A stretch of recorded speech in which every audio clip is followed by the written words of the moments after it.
Hey, what's cool, y'all? Welcome back to another video. Today we're going to be having a post-game reaction on the Rockets and Bulls game. The Rockets finished with 120 points to the Bulls' 125 points, and it was a competitive game. It was a fun game, and I just want to. What are your thoughts on it, bro? I think it's a solid debut for Victor Oladipo. He had his 32 points on the good efficiency.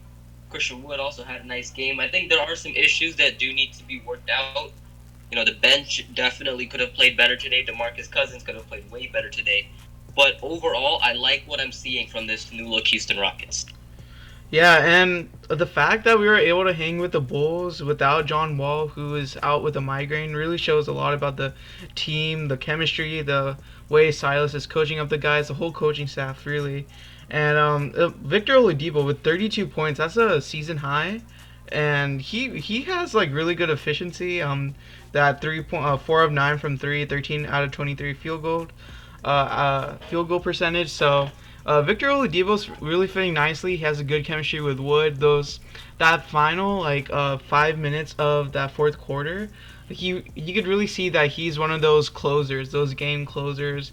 One of those are the guys that we look forward to. Like he would be like our version of Harden in a sense. But now we have Wall and Oladipo, so I think they would be like our game finishers in a sense.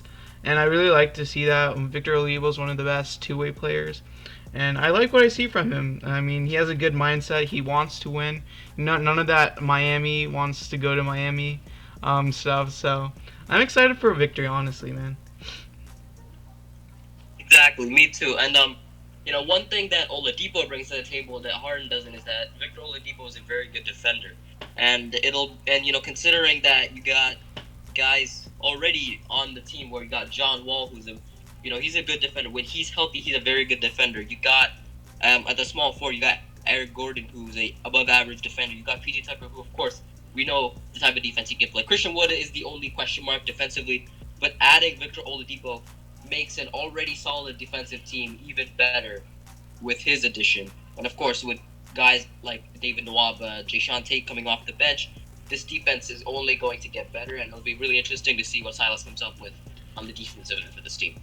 Yeah, and Wood is like somehow, some way he impresses us like every single game he plays. He's just driving down the ball, looking like a baby Giannis in a sense that he's driving down full court, making moves, and he has a lot of skills in his arsenal. And if he can get that 3 point ball working, he's three of five from three today, and if he can make that consistent, it will be super deadly, and teams will have to respect that. And he really improved on his free throw shooting. He was, I believe, the commentator said he was 65% from the free throw line, and today he was 5 of 6, so that's a huge improvement, obviously. And then shout out to Jayshawn Tate, looking like, I think he's basically going to replace that PJ Tucker role. I wouldn't be surprised if he started taking PJ Tucker's starting minutes anytime soon. And PJ Tucker, let's talk about PJ Tucker for a sec. He had 34 minutes and 2 points. And so, what do you think about that? I think that PJ Tucker. I think he's one of those guys where his impact doesn't really show up on the box score. So like for example, in this game he was a +7, but he only had 2 points. Mm-hmm. Now, with that being said, I do still think that it is in the best interest of the Houston Rockets to send him to another team, to send him to like Miami, for example, who they've been in a lot of trade rumors to pick up PJ Tucker. I think that is still the best move. And of course, if they send him to Miami, they can easily get draft capital, or even maybe like a player if they're lucky. Yeah. I mean, I can totally see the Rockets, a Eastern Conference team, looking to trade for PJ Tucker, especially since the East got much harder with the addition of Harden. So they would probably need a Harden stopper in PJ Tucker. That would be funny, right? PJ Tucker against James Harden. But yeah, I mean, PJ Tucker is very valuable on the defensive side. But PJ Tucker. I don't see him lasting any longer. I think Stone mentioned something about PJ Tucker's future and just like working with him and stuff. And I feel like it would only do right to PJ Tucker if he sent him to a contender, help him win his first ring and things like that. So yeah, that's my thoughts about PJ Tucker. He's a very professional man.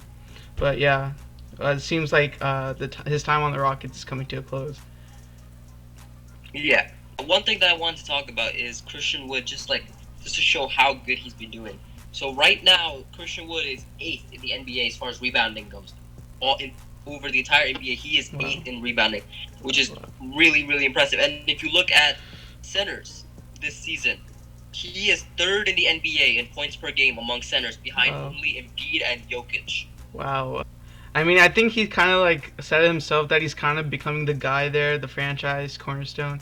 And I was just wondering, do you think that Wood, he probably will win the Most Improved Player award, but do you think he gets that All-Star appearance or maybe that third team like accomplishment?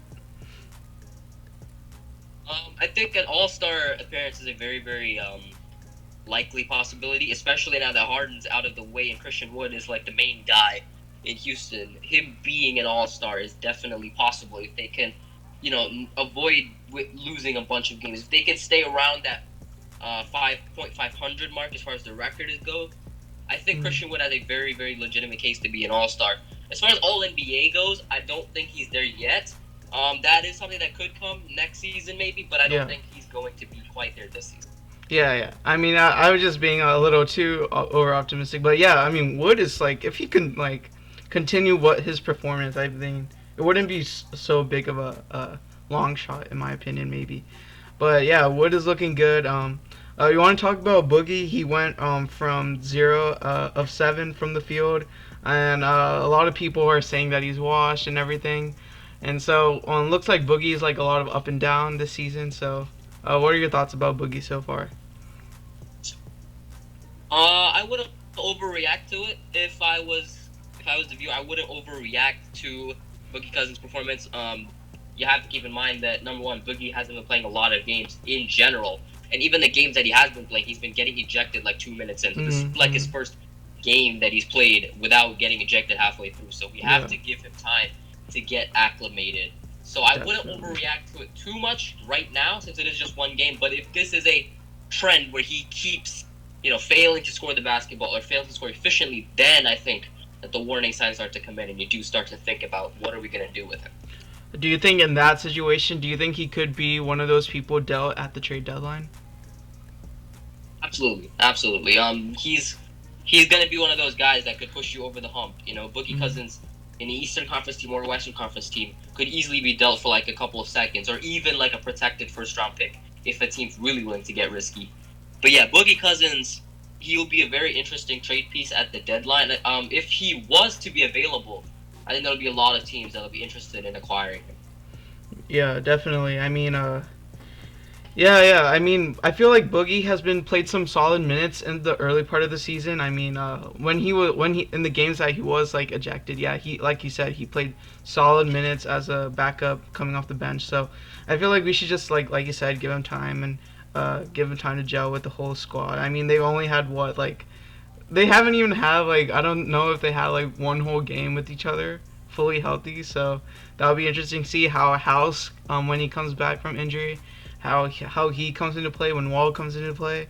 And there's still like people and Sterling Brown didn't even play, and he was like one of our efficient players to this season. So pretty interesting to see when the whole squad is ready. And let's talk about Mason Jones. He had 10 points and he had 30 points first game against the Spurs. Yeah, and so he had like I think 20 point game. I think he had more. I'm not sure, but Mason Jones is really starting to impress. And shout out to Raphael Stone for really finding these undrafted rookies in Tate and Jones and the like.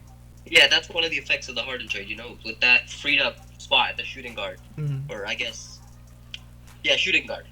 That opens up the opportunity for Mason Jones to play minutes, especially when the pressure is off of Houston to try to contend for a championship. Now they can just sort of let their young guys just, go into the spotlight, just play like themselves, just get that experience and development. Mhm. And Mason Jones been taking advantage of it. In his minutes, he's been playing well. He's been playing efficiently. Didn't have a great impact in this game. Yes, he put up good statistics, but he was a negative plus minus. But it is very promising what we're seeing out of Mason Jones, and he could be, a future starter for the Houston Rockets, or even better, depending on how he pans out over the next few years. Yeah, and Steven Silas is probably one of the best coaches to develop under, like, as the Mavericks aren't doing too hot without Silas, and so you can see like the effect that Silas had on that team and the effect Silas will have with this team. And speaking about future, if the Rockets are competitive but are still losing games, so do you think that I mean it could be a possibility. We're already 4-8, I believe. So we're already having eight losses on the season. There are 12, 13 games in, so it is a good chance that we could be on pace for a potential like tank a little bit, but it's going to be a competitive tank. But we do have a top four protected pick, and so we could be in the sweepstakes for Cade Cunningham, who's a really good 5-star prospect. So, what are your thoughts about the future of the Rockets? As far as going into the lottery, I think that the Rockets will have to be very cautious about committing for a full tank, because of course OKC owns our pick, and it is top four protected. But I am pretty unconfident that this Houston Rockets team, is one of the four worst teams in the NBA, and so I think if I'm Houston, I would probably want to go in the direction of like what OKC did last year, where this is the season where I'm trying to like rack up picks, or just this is the season I'm just letting it ride out. It doesn't matter if we're in the lottery, we're in the lottery. If we're in the playoffs, we're in the playoffs. Mm-hmm. Just let it ride out. Let Wall, Cousins, let those guys do their thing, and then next season is the season that I'm sending out all the vets, bringing in the draft assets, bringing in the young guys. And that's the season that I'm actually doing the start of the actual tank. But this season, I'm just letting it ride out. If we're in the lottery, we're there, and if we're not, we're in the playoffs. Do you think if Oladipo continues a similar production, do you think he could be in the future plans of the Rockets? I think that the Rockets would be happy to keep him on the team, but it's really a matter of, does Oladipo want to stay in Houston?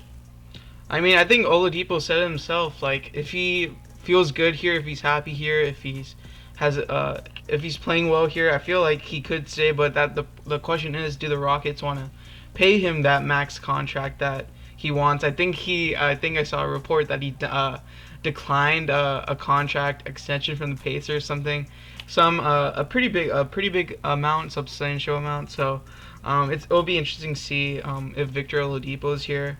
I'm not sure if Wall is here for the future plans. I mean, he's 31, and I think most of these players are just trying to get back from injury, just trying to rebuild their value, and that's good that they're trying to do that, and like that will help us with the future plans of the Rockets if they want to get more picks or things of that nature. So yeah, it'll be pretty interesting to see what Stone does, and I'm pretty happy with what he has done so far, considering the whole situation regarding the Rockets with Harden. So yeah. So yeah, that pretty much is the video. Thank y'all for watching. Be sure to like, subscribe, and turn on post notifications. See y'all next time. Peace.